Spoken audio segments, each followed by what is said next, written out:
Hi, this is Ian with Sterilizer Autoclave Solutions. Today we're going to be looking at the PM kit for the G4 2000 number 1 PM kit.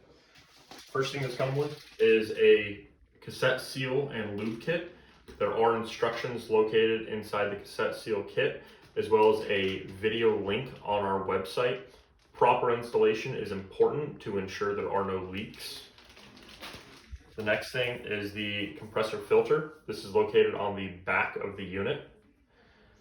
And the last thing is a check valve. The check valve is located underneath the cover.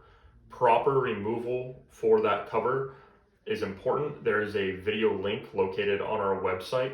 The check valve is important because this keeps water from getting into your compressor. If water gets into your compressor, that compressor will need to be replaced.